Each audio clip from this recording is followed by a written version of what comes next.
banyak dosa, mau ke surga. Dulu Nabi Adam nyicipin buah khuldi, dikit aja nyicipinnya, salah, keluar dari surga. Antum ngaku banyak dosa, pengen ke surga, pengen masuk.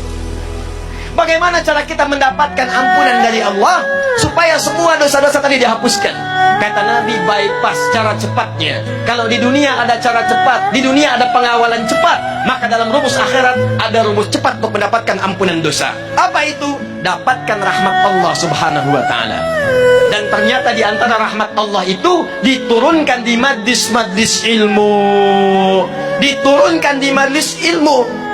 Karena itu para ulama dulu, kalau ada orang banyak berbuat maksiat, banyak berbuat dosa, maka yang pertama diarahkan kepada mereka, datangi Syekh Fulan, datangi alim Fulan, datangi majlis ilmu Fulan, minta bimbingan kepada mereka untuk bertobat. Pernah ada seorang yang melakukan pembunuhan sampai dengan 100 orang dibunuh. Mabuk tak terlukiskan. Pencurian itu sudah kebiasaan. Zina dia praktekkan. Satu kali dia ingin taubat, terbersit di hatinya, saya ingin kembali kepada Allah subhanahu wa ta'ala. Maka apa yang terjadi? Dia datang kepada seorang syekh, dia bertanya, "Ya syekh, saya ingin bertobat, bisakah seorang seperti saya tobat?" Kata syekh tadi, Allah akan menerima semua hamba yang ingin bertobat kepadanya.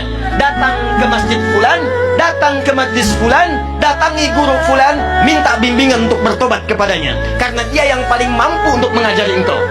Ini adab dari para ustaz, adab para kiai, adab para alim, adab para guru. Jadi kalau kita bukan pakar di satu bidang, maka rujuklah kepada guru yang lain untuk mengajarkan. Ketika orang ini berangkat kepada majlis yang disebutkan, ternyata di tengah jalan, belum sampai ke tujuan, di pertengahan maut datang menjemputnya. Tiba-tiba wafat di pertengahan jalan. Tahukah anda apa yang terjadi? Saat wafat itulah malaikat kemudian turun, tapi terkejut mendapat perintah dari Allah subhanahu wa ta'ala. Apa perintahnya? Saya ampuni dosanya, saya jamin surganya, saya telah siapkan surga untuknya. Maka bawa dia, siapkan dengan kenikmatan-kenikmatan kubur yang telah disiapkan.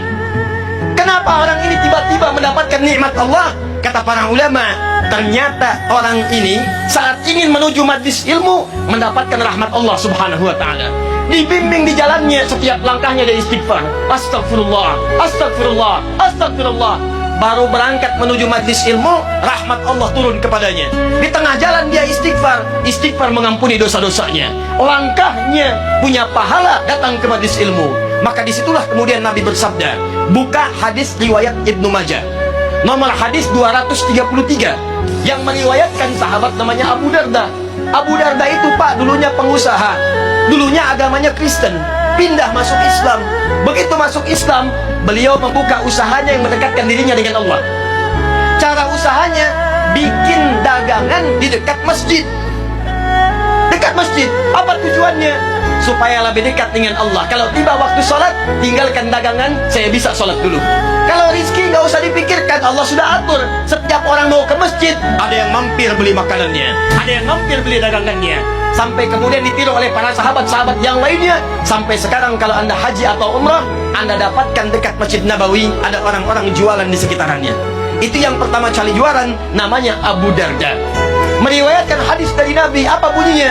Kata Nabi, perhatikan kalimatnya, man salaka tariqan yaltamisu fihi ilman sahhalallahu lahu tariqan ilal jannah wa innal malaikata la tad'u ajnihataha ridan li talibil ilmi. Kata Nabi, siapapun yang menyiapkan dirinya, kemudian dia melangkahkan kakinya menuju majlis ilmu, maka saat dia akan melangkah itu, Allah telah menuliskan jaminan baginya. Setiap langkahnya akan memudahkan langkah dia menuju surga. Dan kalau penuntut ilmu mengetahui, ini bahasa Nabi, sejak dia akan keluar dari rumahnya, malaikat sudah menaungi dengan sayapnya. Di saat bapak ibu ini mau keluar rumah, datang ke sini, jangan dikira sendirian. Malaikat sudah memberikan naungan sayapnya, mengiringi kepergiannya dari mulai berangkat ke rumah sampai dengan ke majlis ilmu.